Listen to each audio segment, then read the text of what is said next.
Oh, wow. A spectacular light show in the skies above Alaska's Denali National Park. Take a look at this photo captured by Daniel Lifehite. He says this lasted for about an hour until early Sunday morning.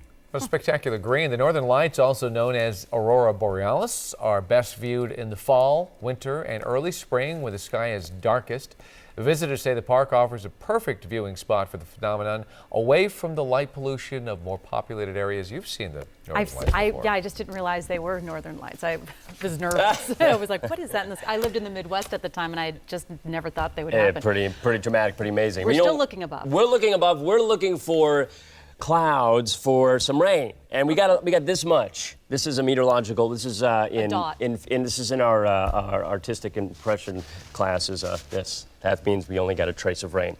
Yeah, I have no idea. All right, we only got a trace of rain in downtown Los Angeles. We got 2 100s in Yorba Linda, and that's about all over the last 24 hours. But you know what, folks? You know what it is an indication, guys, that things are changing a little bit in terms of the weather pattern. That high pressure ridge has started. That was our time lapse, or that was a shot from earlier today. And here is a shot of the East Coast. But our high pressure ridge is starting to weaken, and that whole pattern that we were stuck in for so long is now starting to change. The East Coast is dealing with very, very cold polar air just barreling down through the Midwest, where they're going to be feeling like it's 40 below tonight with wind chills and winter storm warnings down in the south. For us, high pressure is going to return for about 2 days, and it's going to make its presence for tomorrow and as we head into Wednesday, and then things will change up a little bit Thursday and into Friday as well, and I'll talk about that in a little bit. Right now, there is some rain up in Northern California, so that's something. No, this will not reach us tonight. This will not be reaching us anytime soon.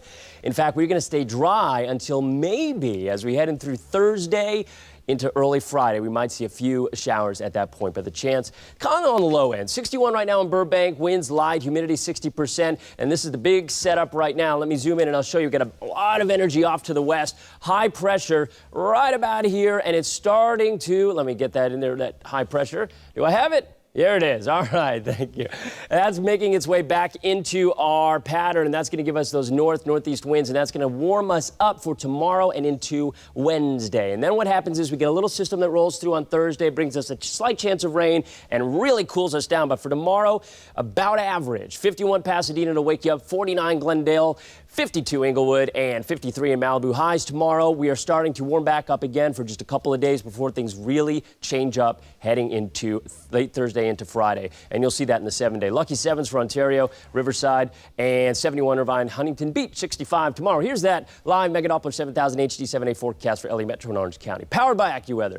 There you go. 2 days. Nice warm weather, some high clouds possibly. Slight chance of rain late Thursday into early Friday. Look at the temperatures dropping. 61 on Sunday. This is a ways off, but this could be our best shot at some showers, maybe some snow in the mountain areas Sunday into Monday. Right now, models are showing a system rolling through at that point. Valleys, IE, again, nice warm days coming up the next couple of days, and then we cool down into the 60s on Saturday, Sunday. The mountain areas looking cool and then even cold onto Saturday, into Saturday, and then the high desert looking nice for 2 days before we see the winds pick up and the temperatures drop for the weekend. Dallas is going to have another check of the weather.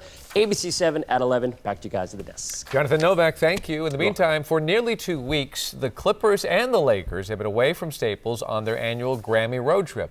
The Purple and Gold finished up their roadie yesterday, while the Clips had one more road game. And taking on the worst team in the NBA, the Milwaukee Bucks. Darren Collison is still in the starting lineup for the injured Chris Paul, and tonight he had his scoring hat on. The first half finishing with 12 points and dishing 6 assists in the first 24 minutes. Clips ended the first half on a 30-9 run. Blake Griffin gets the steal, throws down 2 of his 20 points in the night, 18 coming before the halftime. LA ran the Bucks off the court tonight, the tune of 26 fast break points. And here Jamal Crawford finds a streaking DeAndre Jordan for the alley-oop.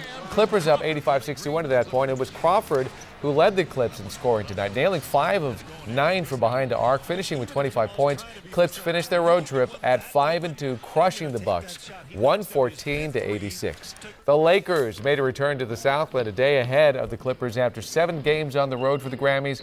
LA played 7 games away from Staples and finished a dismal 2-5 with a bad loss in Orlando, followed by a beatdown to LeBron James and the Miami Heat that left Kobe scratching his head. And then yesterday, They finished in the Big Apple, where Carmelo Anthony and the Knicks carved them up. But is the team concerned about such a bad trip? Up until we got to Orlando, we were competing on both sides of the ball. We were scoring, which we haven't had a problem doing. And then Orlando and New York, we just didn't do those things for 48 minutes for whatever reason. We play some good basketball. We need to be able to play it for longer term. I thought the one game where we really blew was the Orlando game, but we kind of ran out of steam. But other than that, guys are getting a little bit better. We just have to find a way to win instead of being close and competitive is not good enough. Also tonight at 8 o'clock, a life-changing moment for a 22-month-old boy in Virginia. Doctors outfitted him with a pair of hearing aids. Here's his reaction as he heard for the first time.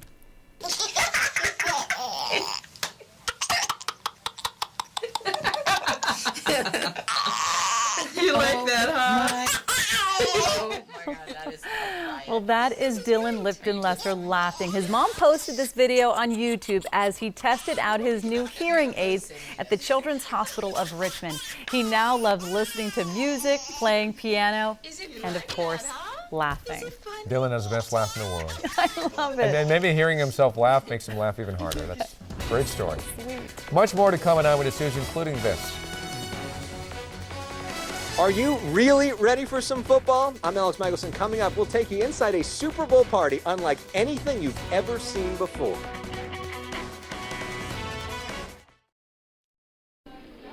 Ooh, yum. Chili, always a Super Bowl party favorite, but there is no reason to wait until Sunday to sample some of the best in town. It was Free Chili Day at the iconic Philippe's restaurant in downtown LA. The first 500 customers got a free cup of Dolores chili. Now the chili became a hit soon after the eatery put it on the menu decades ago. It's considered good company for the French dip sandwiches that made Philippe's famous. Oh man, I totally want to try some of that. That looks so good. So good. Well, yeah. Just how far will a football fan go to throw the ultimate Super Bowl party? One San Fernando Valley man probably tops them all. Eyewitness News reporter Alex Michelson says he not only brings you the game and good food, he even recreates the weather conditions and halftime visuals. Retired musician turned contractor David Spiller invented what he calls the ultimate man cave for the biggest day in football. We are standing in Super Bowl Central. Pretty much every inch of his guest house is covered in NFL memorabilia. I always say enter at your own risk, and that is like, oh my God, what did I look at first? There are 13 TVs, so you never miss a down when you're getting food, standing outside, or even going to the bathroom. Hang on, here comes the snow machine. A snow machine recreates potentially bad weather in New Jersey, and a fog machine and 70 laser lights makes halftime feel like a live rock concert. Dave has a special surprise every time a touchdown is scored. You might not be able to recreate that at your house, but Dave has plenty of easy tips to help spice up your party. Dave suggests buying AstroTurf and duct tape to cover your floor and tabletops and says recycling stuff is key. But don't focus on if the team colors are green or blue. Just kind of stay away from that and just buy things that you can constantly use every year. He picks up jerseys at thrift shops for about $10 each and gets many of the items for free. You can beg your local grocery store to give you the promotional items, such as this guy here. So one idea to keep kids entertained during halftime is to create games and to maybe make it a contest. Oh, we got a winner! That's right. Yes! David admits this is a little much for most, but not for him. It's for the love of the game, and it's just a fun thing to do.